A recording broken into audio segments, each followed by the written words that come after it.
Previously on Raw Danger.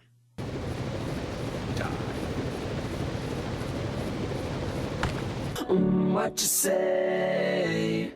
That you only meant well, 'cause you did. What you say? That it's all for the best, 'cause it is. Well, hello once again, and welcome back to the final episode of Nathan Plays Raw Danger. My name is Nathan, and this is Raw Danger for the PlayStation 2. In the previous episode, we finished off Ivan Kozlov's story, ending with, as you saw in the recap, his untimely death just after he was able to save the city from the terrifying Echidna virus. Then we got a little taste of the next chapter, which was coming full circle to allow us to play as Joshua Harwell once again. Here he is, waiting to get back into action, so let's see what his chapter entails.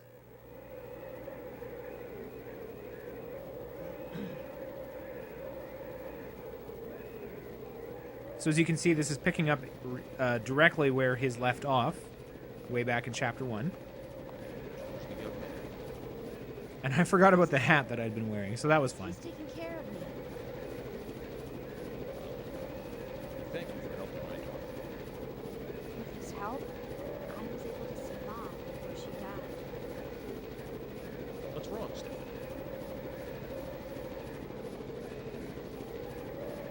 It's a high fever.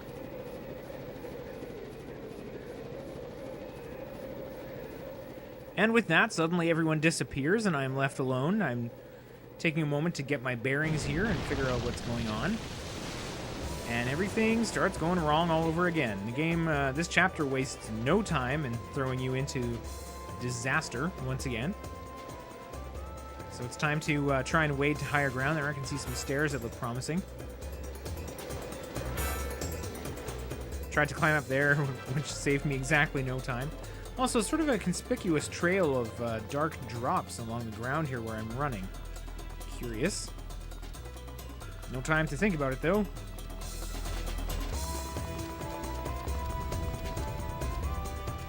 For most of the game, I've been sort of feathering the run button, either not pushing all the way on the stick or just kind of doing it in short spurts so as to preserve energy and body temperature, but this is one of those times where you get to just put the hammer down. Joshua can sprint. He's got like a Tom Cruise missile thing going on there. It's pretty inspiring. Try heading down there and whoops, that's not the right way.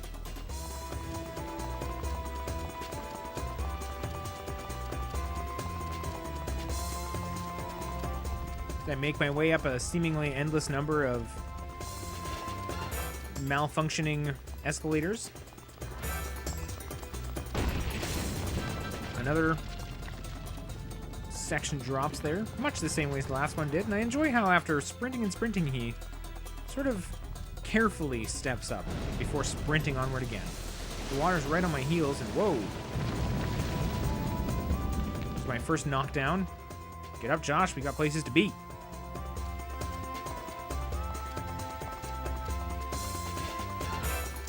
Yes, the water is pouring in from everywhere, and the frame rate has dropped somewhat to reflect this.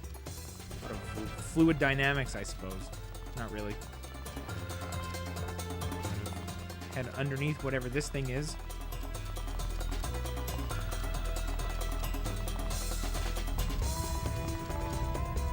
And there's no way I'm stepping over that little rope, so I guess the only way out is this way. The camera briefly dips underwater as I walk onto this part of the ceiling, I think. And to a walkway. Well, this seems perfectly safe. The music has died down. Should be totally fine. Actually, let's take a moment to just take stock of what's in Joshua's pockets here, because I haven't seen him in a while. A lot of first aid kits, a couple heating pads, some tape, a good flashlight. I think we're well prepared for the road ahead. Looking good. The umbrella there, although it's mostly snowing and windy now, so I'm not sure how useful that's going to be. And immediately after that, everything starts going south again. My walkway has tipped or something, and I can't quite seem to make the progress I wanted to. Spotting the railing, I quickly made it over there.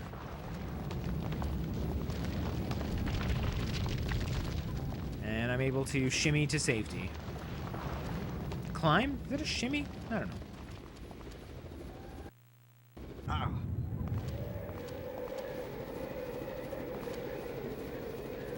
No, that's the wrong way. You can't go there. Get out. Well, I had no other way to go, sir. Come on. Almost there. But the media tower seems like my best option. And that's... the trail of drops of blood has turned into a carpet. Hey, you. And it's this guy.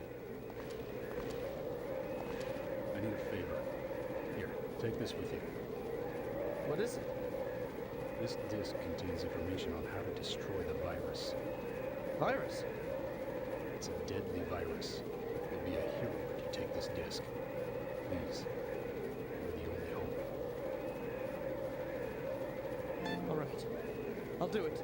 Didn't have to think about that one too hard. Thank you.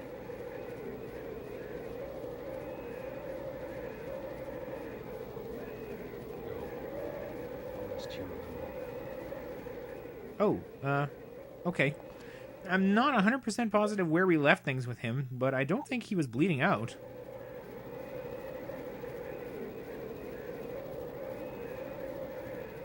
And then, he actually gives me a first aid kit. I think you need that more than I do, buddy. I accidentally used it when I meant to try giving it back to him. But I have more, so I'll give him this one. Unfortunately, I don't think this person is interested. Well, then there's nothing for it, I guess. I'm not really sure what else to tell you, buddy. I have that adhesive tape, but I decided to just move on. The situation is deteriorating rapidly for both of us. So it's time to go up the tower.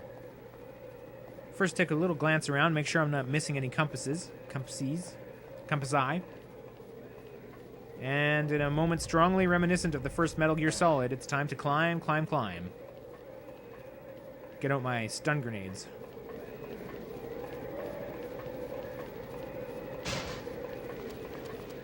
Now you heard a slight noise and then saw one of the dishes peel off and fly away. Turns out that noise is a clue. And then whenever you hear it, you need to dodge. Or go back down a little bit. Like so. So I'm sort of 1 for 2 on those right now. I think the first one's a gimme.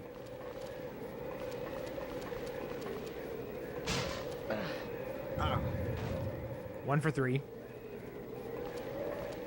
That must hurt. You can see the helicopters waiting there in the background.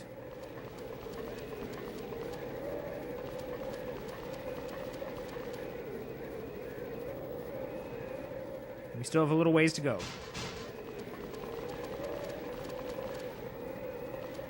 I thought there'd be a second one on the way, but there wasn't. Just making sure. Oh, a ladder now. Change it up.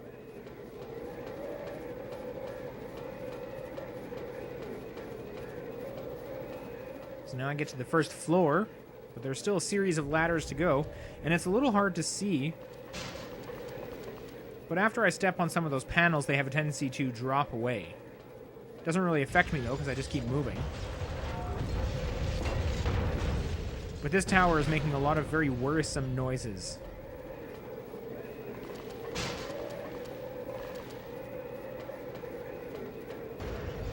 Probably... Oh, boy. There went a significant portion of it. Nothing left to do. Just keep climbing. I'll use another first aid kit now to keep my warmth levels up and also chug an energy drink because I feel like this is the perfect time to chug an energy drink. If ever I needed more energy, it is now.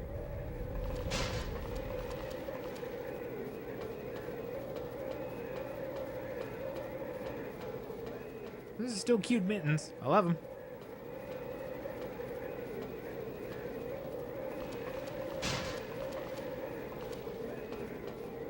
Nearly there, I think. I hope. Ah, yes. Looking good. The very tippy top of the media tower. which immediately starts to collapse, and I'm sliding off the side. Running against it didn't seem to do a whole lot of good, and I couldn't really see what I was meant to be doing in this situation. I'm not really making a lot of progress up. I can sort of hang on to it if I crouch down, but that's not really going to get me anywhere either, because if I stay on it too long, I mean, this whole thing is going down, obviously. And while I was trying to decide what to do next, it was too late.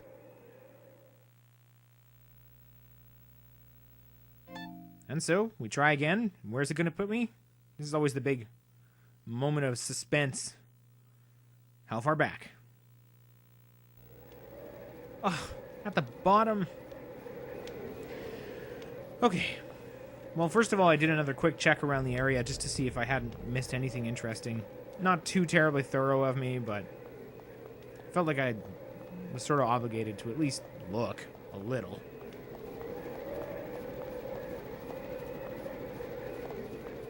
And then it was time to start making my way all the way back up the tower. I snipped it out, but you'll just have to take my word for the fact that I dodged every one of those dishes on the way up. I did. And this time, I spied the pole. Now, if you look carefully at my boots, I am making a tiny bit of progress as I run directly against it.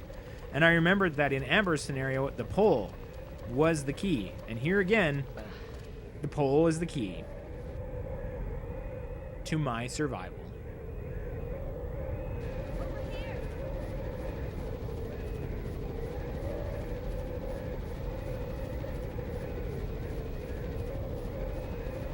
Over here! Staff!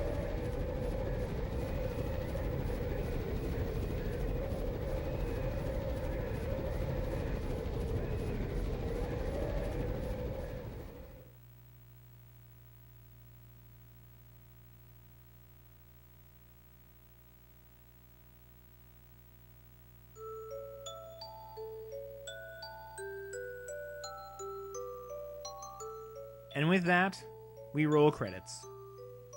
That was Raw Danger, ladies and gentlemen. Joshua climbs into the helicopter. And it starts to make its way away from the city.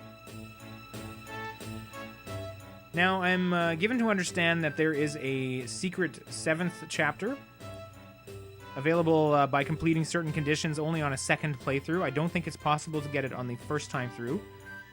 And I will say that, I'll be setting the game aside for now, but I would actually not be against going back through and doing kind of like a jerk-ass run of the game where I just picked all the worst options to see what happens, because as you saw, every scenario had an A. It told me which ending I took, implying that there are multiple endings, and of course there are. A and B and so on. I'm not sure how many. But the 7th scenario is available by doing certain objectives, by replaying certain chapters and doing things a different way. And I imagine that doing things a different way would also fill in some of the story gaps and give you just a little more background information on people, their motivations, what they're doing there, what happened to that guy, why he's bleeding out. Unless we saw that. I really don't remember. See, it was a long time. Okay. See, back in November, when I posted the second last episode, right after that, I went out and I ordered a brand new capture card. I thought, I'm going to up my game, get some good, better quality capture going on. Well, problem is, I mostly want to focus in on sort of older games, and the card I got doesn't support a composite video input, component and HDMI only. Now, that's okay for the PS2, which does have a component video capability, but not okay for anything in the future that I wanted to do that was older than the PS2. Unfortunate. And so, in all that hoopla of trying out this new hardware and the editing software that I didn't like, and then I sent it back, I got the refund. I actually still have the device. They haven't told me what to do with it or anything yet, and I should really look into that. It's been seriously over a month since they refunded me. But in any case, I was going to sort of up my game here and never got around to it. In a weird way, just like the game, I did all this stuff and then sort of came right back around to where I started with my old DVC 100, Windows Movie Maker, and Amarek TV recording software, in case any of you care to know. And so that's part of the reason it took so long to get this episode done. It's just that I went through kind of I was going to do all this new hardware stuff, and it didn't work out, and then going back to where I was and setting it all up again just took time. And when I did finally get back to it, this chapter is like 15 minutes long, and the game is over. Where was I going with all this? Oh yeah, a second replay, maybe someday. I don't know if I'd record it. I don't know if I'd do a Nathan Plays, but I really did enjoy this game. It's actually fun to play. I mean, I make fun of it. It's wonky. It's very odd in a lot of ways. But to be fair, some of that oddness is not the fault of the original programmers, because obviously a lot of that was introduced when it was localized. Just the dialogue and the audio cutting out in places. Some of that, some of the game is odd on its own, and some of the game is odd because of the way it was brought over here. And it was fine. It's all fine. You saw it. It's fun to play. You should check it out if you have a chance. You can see there's a Stephanie Harwell down there in the special thanks. Joshua Harwell and Stephanie, what's her face? Maybe? Interesting. But in any case, that is Raw Danger. As it's played, there's a little bit more to cover here that we'll do right at the end. Just a little bit of post-credit stuff here. First of all, I get the Notes of a Survivor, Joshua, for the last chapter there. I ran up the media tower. And finally, I made it to the top. Honestly, it doesn't reveal a whole lot, so Stephanie's father. maybe we'll just And I was rescued. skip it. Then we'll go straight to the Survivor Certificate. Joshua Harwell, once again, I got ending type 6A, and there I can see all the ending patterns I achieved so far. Total playtime 8.5 hours. You could do a lot better on a second playthrough because you can skip most everything. Apparently, I never actually died, and I warmed up a number of times. Now, I've also unlocked hard and free mode, and collection has been added. What do those things mean? Well, collection lets you view all of the items that you found throughout the game. So, all the different clothing items. There's all the cool coats that I had, even the one I made. You can see I got 11 out of 19 there, so there's a little more work to do. As well as innerwear. There's a whole, each category, pants and shirt, head, hands, and so on. So that's kind of an interesting thing. I guess if you were a completionist, you would have a bit of a guide there on what's left to do. Free mode, it lets you, you can choose game as normal, or you can do a start free mode, choose your difficulty level, which mostly affects, I think, how quickly your body temperature drops, things like that. And then it allows you to choose any chapter of the game to start. So that's kind of a nice thing. If you just want to skip to a certain area, you have the option.